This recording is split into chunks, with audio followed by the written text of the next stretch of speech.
A paz do Senhor Jesus, estamos mais uma vez gravando a nossa lição da Escola Bíblica Dominical, desta feita a lição de número 3, o avivamento no Novo Testamento. Vamos ao que interessa, fique comigo neste vídeo, nós vamos aprendermos algo muito importante da Palavra de Deus neste dia. O texto áureo nos diz assim: Jesus respondeu e disse-lhe: se tu conheceras o dono de Deus, e quem é o que te diz, dá-me de beber, tu lhe pedirias, e ele te daria água viva. João capítulo 4 e versículo 10. A verdade prática que temos na nossa revista, que é a revista de adultos, a palavra de Deus revela raízes de um verdadeiro avivamento espiritual, que perpassa a história. Nesta lição, que é a lição de número 3, nós temos alguns assuntos para serem abordados e percorreremos dentro dos evangelhos, do livro histórico de Atos, das epístolas paulinas e as demais epístolas universais e o livro de Apocalipse, falando sobre avivamento. Mas antes de nós adentrarmos neste assunto, que é o avivamento no Novo Testamento, eu quero apresentar aqui os objetivos desta lição. Primeiro, é apresentar o avivamento nos evangelhos, os evangelhos que são bem conhecidos, tá? Evangelho de Mateus, Marcos, Lucas e João. Saber como se deu o avivamento no livro de Atos dos Apóstolos, o único livro histórico do Novo Testamento que conta a história da igreja primitiva. Terceiro, conhecer o avivamento nas epístolas e no Apocalipse. Então, esses são os 3 pontos, que serão esclarecidos nesta lição, que é sobre avivamento no Novo Testamento. Como nós bem sabemos, Jesus veio para a nação de Israel, e quando Jesus veio, a nação de Israel estava passando por um período bem difícil, em que eles passavam por 3 tipos de crise: crise espiritual, crise moral e crise política, tá? E é neste tempo aí, neste período, que Jesus ele vai nascer, crescer e vai dar início a um grande avivamento no Novo Testamento. Nós bem sabemos que o Novo Testamento ele é o clímax da revelação de Deus para o mundo, onde agora Deus ele resolveu enviar o seu próprio Filho, como diz em João capítulo 1, no Evangelho, e versículo 1, no princípio era o Verbo era Deus, e o Verbo estava com Deus. Este Verbo aqui é palavra. Nós sabemos que a palavra é uma referência ao próprio Cristo. Então, Deus enviou o seu Filho. E quando ele veio para cumprir uma missão muito importante, uma missão especial, que era religar, que era trazer o homem de volta para Deus, num novo estado de comunhão. Então, no Evangelho de João, como nós sabemos, que é o avivamento nos evangelhos, nós sabemos que nós temos 3 evangelhos que são conhecidos como evangelhos sinóticos, e temos o Evangelho de João, que é um evangelho singular, particular, que é um pouco mais diferente dos outros. Os 3 são sinóticos, porque são semelhantes, são parecidos, tá? Mas traz uma mensagem a respeito de Cristo. O avivamento em Mateus, vou começar por aqui, o avivamento em Mateus, onde apresenta Jesus declarando, colocando em evidência o reino de Deus, como a própria mensagem de João Batista, que veio para preparar o caminho para a chegada de nosso Senhor e Salvador Jesus Cristo. Em Mateus capítulo 3, ele diz assim: arrepender.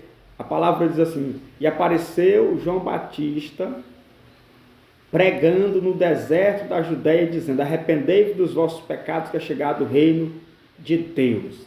E as multidões afluíam para o Rio Jordão e eram batizados por João Batista. E isto está no Evangelho de Mateus, tá? Que apresenta Jesus aí como o rei. Tá? E sendo ele rei, ele trouxe o Evangelho, as boas novas, ao coração dos pais, das mães, dos filhos e de toda a nação de Israel. E como o próprio João Batista, ele anunciou, dizendo em Mateus capítulo 3, ele diz assim, olha, após mim virá um que é mais poderoso do que eu, este vos batizará com o Espírito Santo e com fogo. Então, este é Jesus, que é muito bem apresentado no Evangelho de Mateus. Segundo, o avivamento no Evangelho de Marcos. Como eu já disse aqui, Evangelho que vai trazer Jesus como personagem principal, traz a biografia de Jesus, e Marcos apresenta Jesus como servo vencedor. Tá? Jesus, ele é apresentado como servo, sofredor, aquele que veio para sofrer pela nação de Israel, e agora a mensagem se estendeu a todas as nações, como diz em Isaías capítulo 53, que verdadeiramente ele tomou sobre si as nossas enfermidades e pelas suas pisaduras nós somos sarados. Ele veio para se oferecer, como diz em Filipenses capítulo 2, a partir do versículo 5, que Jesus veio, tá? Ele teve que se entregar para ser levado ao madeiro, que é a cruz do Calvário, a fim de que a salvação pela graça fosse constituída aos homens. E nós somos privilegiados porque Jesus serviu. Em João capítulo 13, na última ceia, Jesus disse aos seus discípulos, ensinou-os como deveria fazer. Ele tomou uma toalha, ele tomou uma bacia com água, lavou os pés dos seus discípulos e disse, vós dizeis que eu sou mestre e senhor, e dizeis bem, porque eu sou. E Jesus deixou bem claro, assim seja vós.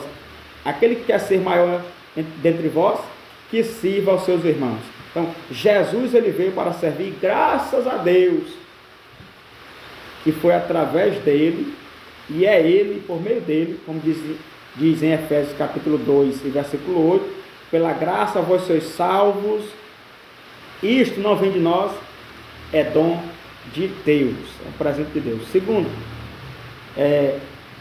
terceiro, o avivamento em Lucas. Lucas apresenta Jesus como filho do homem, tá? Como salvador da humanidade. E quando Jesus veio como filho do homem, ele veio para resgatar aqueles que se haviam perdido. Lucas capítulo 19. Quando Jesus vai na casa daquele homem chamado Zaqueu, ele diz, olha, porque o filho do homem veio buscar e salvar aqueles que se haviam perdido. Tá? Então, aqui é uma rápida palavra a respeito da nossa lição, a lição de número 3, tá? Sobre avivamento.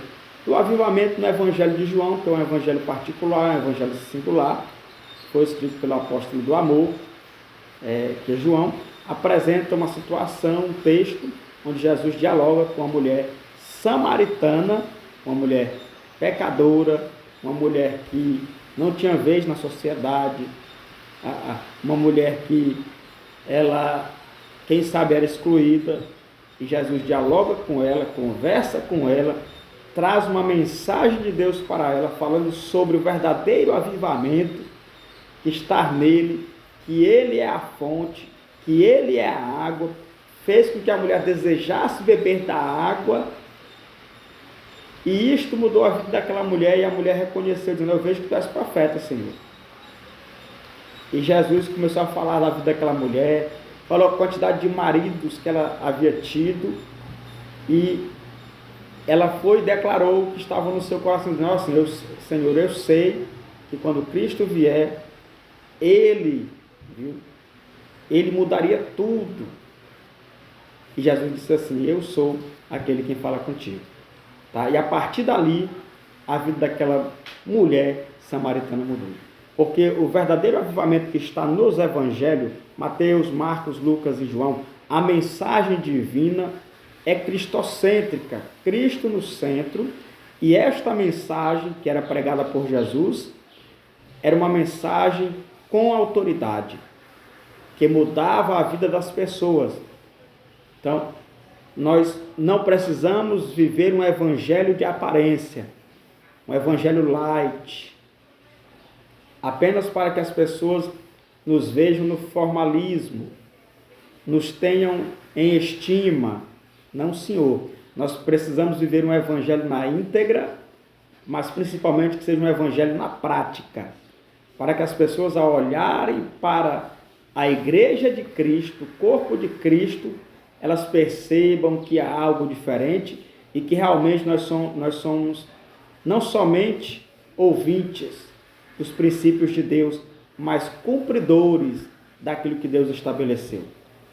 Tá? E o avivamento no Atos dos Apóstolos é o único livro histórico que há no Novo Testamento.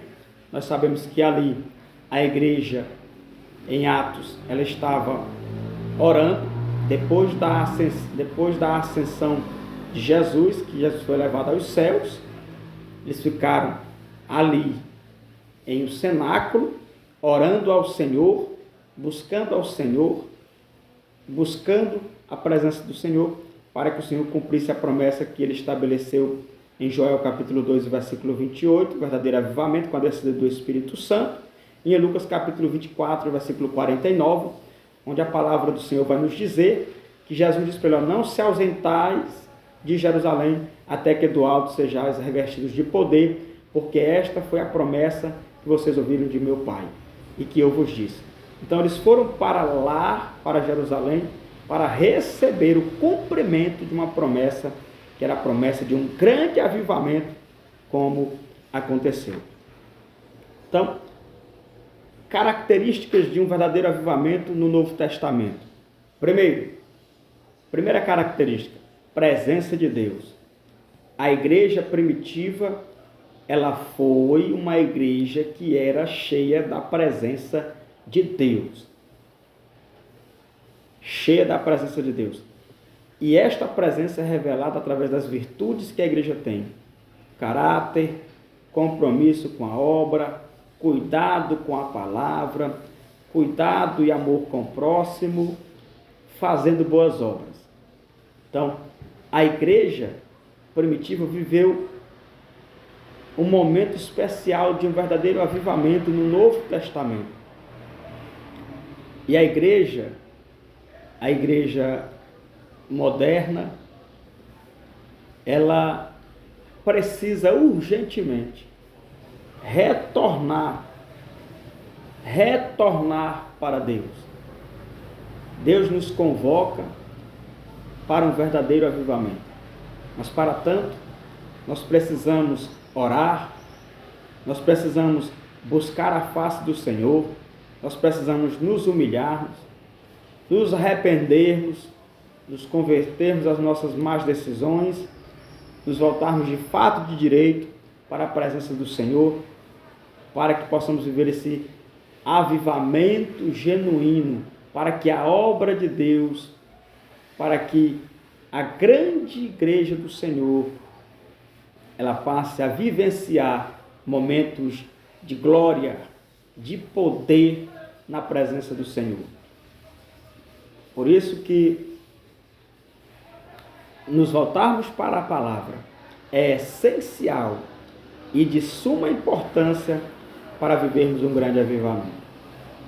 Eu vou terminar aqui esse vídeo através da ministração dessa palavra, porque o próprio Jesus nos disse isso. Em Marcos capítulo 16, ele disse: ide por todo mundo pregar o evangelho a toda criatura. Uma igreja que é avivada, que é cheia do Espírito Santo, que recebeu os princípios de Deus, princípios pautados na palavra do Senhor, ela tem um compromisso com o reino e um compromisso com a pregação e exposição do evangelho de Cristo. E quando a igreja faz isso, Deus confirma que o evangelho na boca e nos lábios da igreja, na vida da igreja, é a verdade. Quando ele nos responde e quando responde às nossas orações. Marcos capítulo 16 nos diz: e imporão as mãos sobre os enfermos e eles serão curados.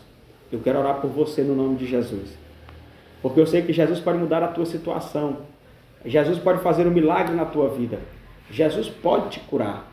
Há autoridade no nome de Jesus, e eu quero ministrar sobre a tua vida nesta tarde.